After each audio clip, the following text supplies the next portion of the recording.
The Centaurian War had raged for 17 years, consuming entire star systems and reducing once mighty civilizations to desperate refugees.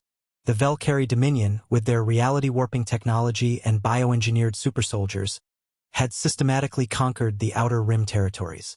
Their advance seemed unstoppable. Admiral Vel'kari of the Galactic Defense Coalition stared at the tactical display with growing despair. The latest projections were catastrophic. Vel'kari forces would reach the core worlds within 6 months.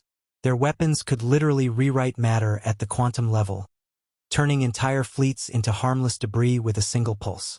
The Altrurian High Command has fallen back to the Kepler defense line, reported his aide, Lieutenant Vel'kari. The Zarathi Silicon fleets have lost 60% of their vessels. Even the Kethmori warrior clans are requesting evacuation support. Vel'kari's tentacles writhed in frustration. Every species in the coalition brought their best, the Altrurians with their mastery of time dilation, the energy-based Nexari who could phase through solid matter, the cybernetic Mechani with their predictive battle algorithms. None of it mattered against Vel'kari quantum weaponry. Sir, Vel'kari's voice carried a note of uncertainty. We're receiving a transmission from the Terran system. They're volunteering to join the war effort. Vel'kari barely looked up. The humans? They've been a spacefaring species for, 2 centuries? Their technology is practically primitive. Send them our appreciation.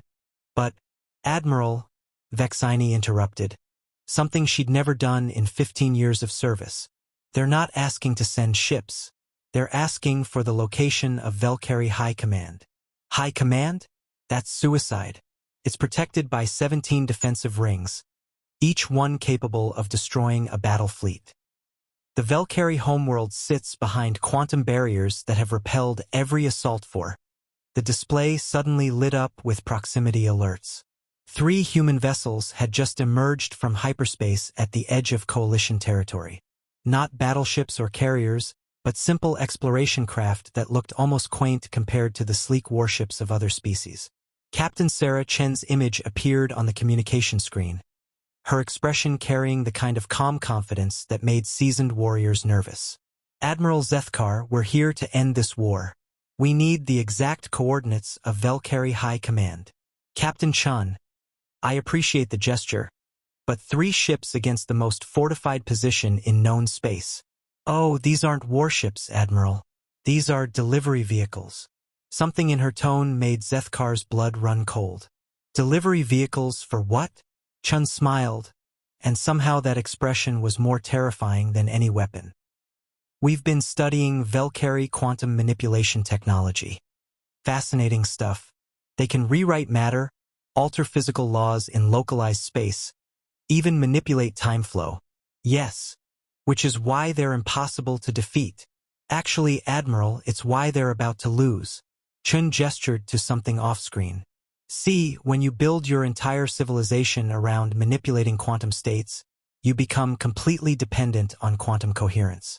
And humans, well, we've gotten really good at breaking things we don't understand. The tactical display showed the 3 human ships accelerating toward the galactic core at impossible speeds.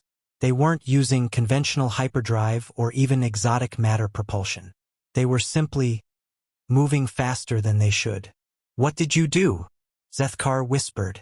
We reverse-engineered their technology and built quantum coherence disruptors.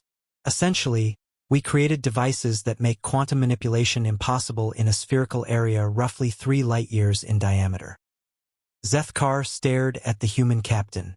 That's impossible. The energy requirements alone would be impossible for a species that discovered quantum mechanics. We're humans, Admiral. We don't discover things. We steal them, break them apart, and rebuild them into weapons. 5 hours later, every Vel'kari vessel, weapon, and defensive system simply stopped working. Their quantum manipulators became useless chunks of metal. Their bioengineered soldiers collapsed when their quantum-enhanced genetics failed.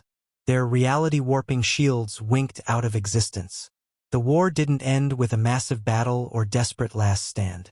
It ended with 17 years' worth of invincible technology becoming worthless junk floating in space. As Vel'kari surrender broadcasts filled communication channels across the galaxy, Admiral Zethkar finally understood what the other species had been whispering about humans. They didn't fight wars to win battles. They fought wars to end them,